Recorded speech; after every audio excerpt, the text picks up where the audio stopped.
আমি দল ছেড়ে দেবো বা দল করবো না এরকম কোনো জায়গায় বলিনি। দলের মধ্যে কিছুটা কনসপারেন্সি তো থাকবেই। ডেভেলপমেন্টের কাজ করতে পারছিলাম না এবং আমাকে এই হুমকিটাও দেওয়া হয়েছে, দেখে তুমি ওয়ার্ডে কি করে ঢুকবে। আসন্ন 2026 বিধানসভা নির্বাচন, ঠিক এই সময় এসআইআর নিয়ে শাসক দলকে যথেষ্ট চাপে ফেলতে চলেছে বিরোধীরা। তারই মধ্যে দক্ষিণ দমদম পৌরসভার 2 পৌর প্রতিনিধি পদত্যাগ নিয়ে দলের মধ্যেই একটা অস্থির পরিস্থিতি তৈরি হয়েছে। তাই নিয়ে আমাদের আজ এই প্রতিবেদন। ভিডিওটি স্কিপ না করে পুরোটা দেখলে বুঝতে পারবেন কতটা চাপের মধ্যে আছে শাসক দলের এই বিধানসভা। কেন চাপের মধ্যে রয়েছে? গত পৌরসভা নির্বাচনের প্রাক্কালে দেখা গিয়েছে শিক্ষামন্ত্রী ব্রাত্য বসুর ঘনিষ্ঠ দেবাশিস ব্যানার্জি ওরফে পুচুকে নিয়ে একাধিকবার বিভিন্ন অনুষ্ঠানে সাংসদ সৌগত রায় এবং ব্রাত্য বসুরা প্রকাশ্যে বলেছিলেন এবার দক্ষিণ দমদম পৌরসভার পৌরপ্রধান হবেন দেবাশিস ব্যানার্জি। অর্থাৎ পৌরপ্রধান হওয়ার অগ্রিম একটা শুভেচ্ছাই প্রায় দিয়ে ফেলেছিলেন। দেখুন, পৌরসভায় পদ থেকে রেজিগনেশন দেওয়ার মূল কারণ এর আগে আপনাদের বলেছি যে আমরা পৌরসভায় গত দিক থেকে আমরা অত্যন্ত বঞ্চিত। তা 4 বছর হয়ে গেল।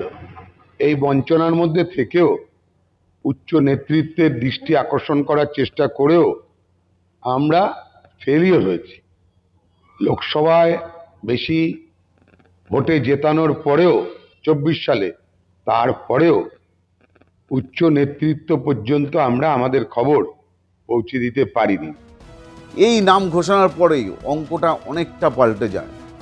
পুচু যাতে চেয়ারম্যান না হতে পারে তার জন্যই শুরু হয় দলের শীর্ষস্থানীয় নেতৃত্বের কাছে একের পর এক অভিযোগ করেন দলের কর্মীরাই। ততদিনে দমদমের মানুষ বুঝে গিয়েছে মন্ত্রী ঘনিষ্ঠ পুচুই চেয়ারম্যান। ভাবার কারণও আছে। তৎকালীন চেয়ারম্যান পাঁচু গোপাল রায়, যাকে মুখ্যমন্ত্রী নিজেই টিকিট দিয়েছিলেন, ভোটে দাঁড়াবেন না আগে থেকে যেমন জানিয়েছিলেন, এরপরে বকলমে পৌরসভাও চালাতেন পুচুই। পৌরসভার সব ধরনের সমস্যা থেকে শুরু করে ভালো কাজ এবং তার পাশাপাশি একাধিক বিষয় নিয়ে পৌরপ্রধান পুচুকেই জানাতেন। এছাড়া কিভাবে বাস্তবায়িত করা যায় সমস্ত রকম প্ল্যান, তা কিন্তু পৌর পরিষদ সদস্য এই পুচুর সঙ্গেই কিন্তু কথা বলতেন। পৌর প্রতিনিধি, দক্ষিণ দমদম পৌরসভার 3 নম্বর ওয়ার্ডের পৌর প্রতিনিধি। অত্যন্ত পিছিয়ে পড়া একটি অঞ্চল এবং এখানে প্রচুর কলোনি বেষ্টিত অঞ্চল রয়েছে। এলাকার সামগ্রিক কাজ ঠিকমতো করতে পারছিলাম না, ডেভেলপমেন্টের কাজ করতে পারছিলাম না বা সহযোগিতা পাচ্ছিলাম না মাননীয় পৌরপ্রধানের কাছ থেকে। সুতরাং সব জায়গা থেকে বিচার বিবেচনা করে আমি এই কাউন্সিলরের পদ থেকে ইস্তফা দিয়েছি। এবং গুরুত্বপূর্ণ পদেও ছিলেন তিনি। এরপরই পৌর ভোটের প্রার্থী তালিকা যখন ঘোষণা হয়, তারপরেই দেখা যায় কি দেবাশিস ব্যানার্জি অর্থাৎ পুচুর নাম কিন্তু নেই। তৎক্ষণাৎ মন্ত্রীর সঙ্গে বারংবার কথা বলেও কোনো লাভ হয়নি এবং বিভিন্ন রাজনৈতিক নেতৃত্বের সঙ্গে কথা বলেছেন। মন্ত্রী তাকে নিয়ে ছুটেছেন অভিষেক বন্দ্যোপাধ্যায় থেকে শুরু করে মহাসচিব পার্থ চট্টোপাধ্যায়ের কাছেও, কিন্তু দলের কোনো রকম কথা না শুনে তাকে টিকিট দিলেন না।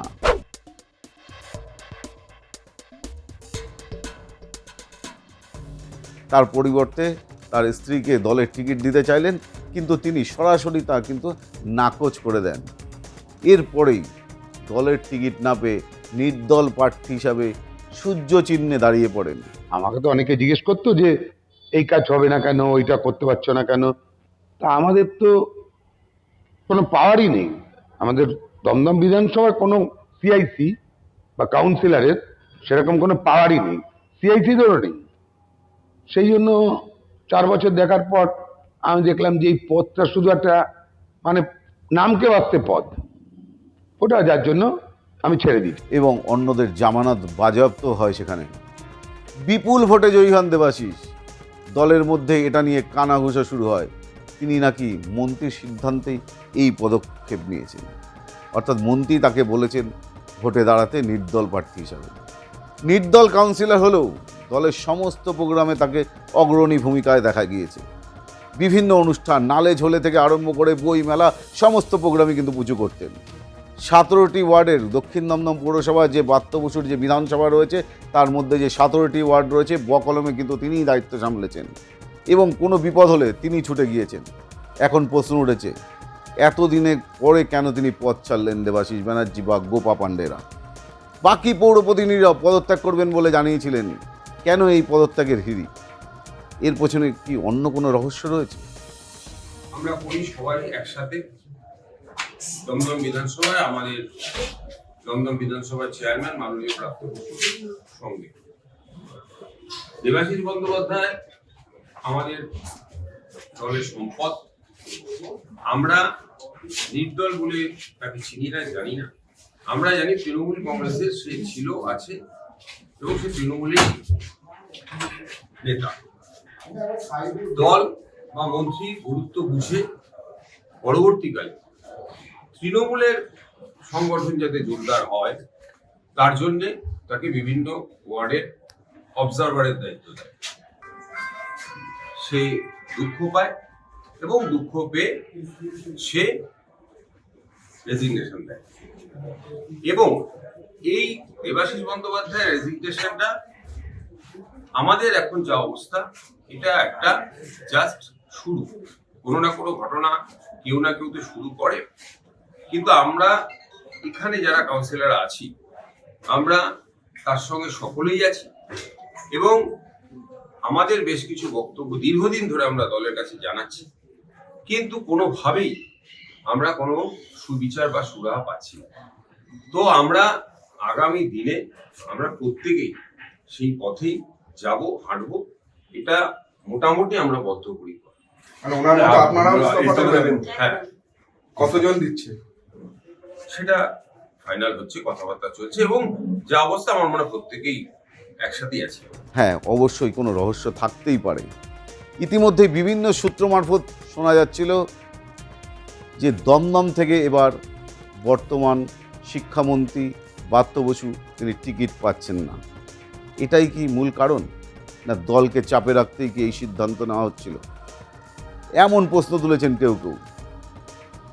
এর ঠিক পরেই চলতি মাসে বাকি যে সমস্ত পৌর প্রতিনিধিরা রয়েছেন তারা পদ ছাড়বেন বলেছিলেন।